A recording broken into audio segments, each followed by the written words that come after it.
Hello दोस्तों, विनय study can में आप सभी का स्वागत है। CGPSC प्री 2020-21 की तैयारी के लिए आप हमारा स्मार्ट कोर्स ज्वाइन कीजिए, जो कि 27 नवंबर से स्टार्ट हो रहा है। आज का हमारा टॉपिक है जनरल इंट्रोडक्शन ऑफ केमिस्ट्री। आज के इस टॉपिक में हम केमिस्ट्री की सामान्य परिचय के बारे में देखेंगे कि उसकी शाखाएँ कितनी हैं, उसके महत्व क्या है, उसके कार्य क्षेत्र कौन कौन से हैं।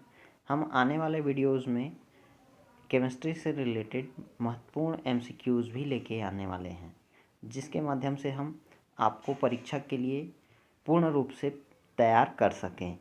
चलिए अब आगे बढ़ते हैं। ये हमारा YouTube चैनल है विनय स्टडी कैन, जिसमें हम CGPSC, CG Vyapam, CG set, CGTT आदि विभिन्न कॉम्पिटिटिव एग्ज़ाम्स की तैयारी कराते हैं।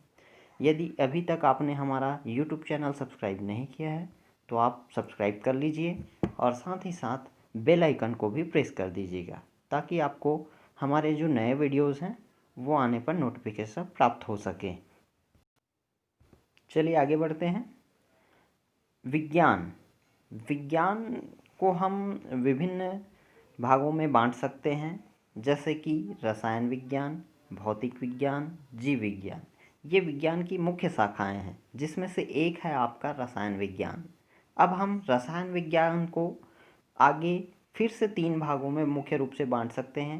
जैसे पहला है आपका अकार्बनिक रसायन, इनऑर्गेनिक केमिस्ट्री। दूसरा है आपका कार्बनिक रसायन, ऑर्गेनिक केमिस्ट्री।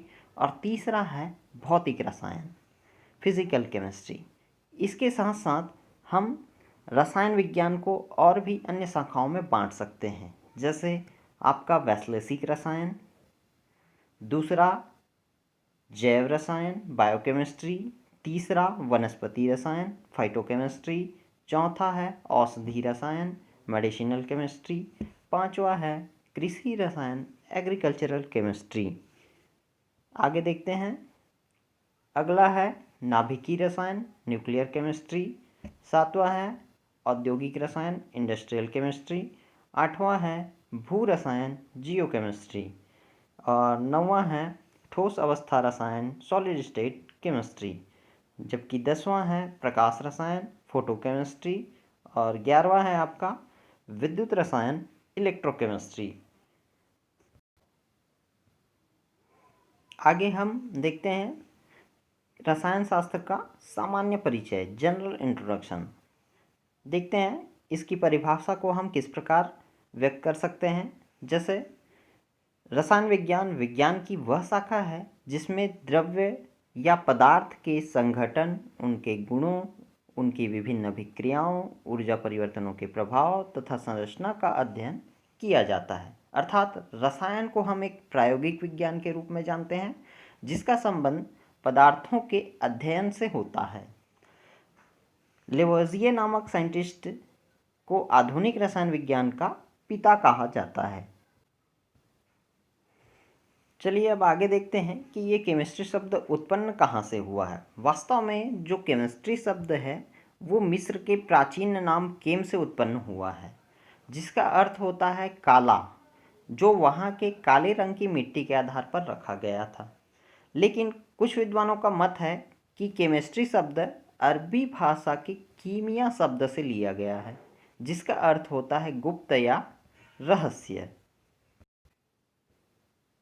चलिए अब आगे देखते हैं रसायन विज्ञान के कुछ महत्व एवं कार्य क्षेत्र। सबसे पहला है कृषि और खाद्य पदार्थों के क्षेत्र में। हम जानते हैं कि जो रसायन विज्ञान है वो कृषि और कृषि से जुड़े रासायनिक उर्वरकों, कीटनाशकों, दवाइयों, खाद्य पदार्थों के रूप में देखें तो उनके परिरक्षण में उपयोग होता है। साथ ही साथ फूड प्रोसेसिंग में भी रसायन विज्ञान का प्रयोग होता है। चलिए अब आगे देखते हैं। अगला है औषधि के क्षेत्र में। हम सभी जानते हैं कि जितने भी मेडिसिन्स होते हैं, मेडिसिनल जो इक्विपमेंट्स होते हैं, उनकी जो दवाइयाँ होती हैं, वो सभी रसायन विज्ञान से प्राप्त किए जाते हैं। अगला है औद्योगिक क्षेत्र में। औद्योगिक क्षेत्र में भी रसायन विज्ञान का बहुत ही महत्वपूर्ण योगदान है। जैसे हम देखते हैं रासायनिक इंडस्ट्रीज़ में बहुत सारी केमिकल्स जो हमारे दैनिक जीवन में उपयोग होते हैं, जैसे वस्त्र निर्माण में हम देखते हैं कि टेरिलीन, डेक्रॉन, नायलॉन, पॉलिएस्टर आदि वस्त्रों के निर्माण में रसायनों का उपयोग होता है।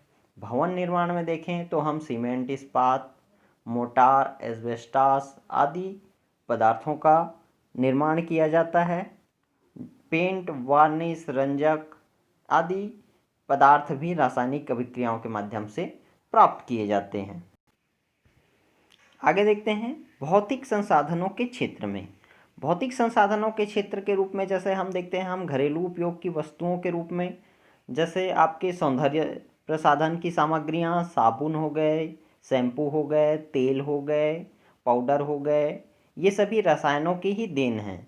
इसी प्रकार हम जो घरेलू उपयोग में वस्तुएं उपयोग में लाते हैं, जैसे आपका रेफ्रिजरेटर हो गया, एसी हो गया, साथ ही साथ हम ईंधन के रूप में जैसे पेट्रोल, डीजल, कोल गैस, मिट्टी तेल और घरों में उपयोग होने वाले एलपीजी गैस, ये सभी रसायन के ही देन हैं। हम शिक्षा व मनोरंजन में भी रसायन को देख सकते हैं, जैसे कागज़, स्याही, पेन, पेंसिल, रबर, रंग आदि, इन सभी में रसायन विज्ञान का योगदान है। साथ ही साथ हम आवागमन तथा संचार के क्षेत्र में भी रसायन विज्ञान का योगदान देख सकते हैं, जैसे आपका स्कूटर हो गया, कार हो गया, बस हो गया, ट्रक हो गया। इन सभी में पेट्रोल, डीजल या कोयले के माध्यम से हम इंजन को चलाते हैं, जहाँ पे रसायन विज्ञान प्रयुक्त होता है।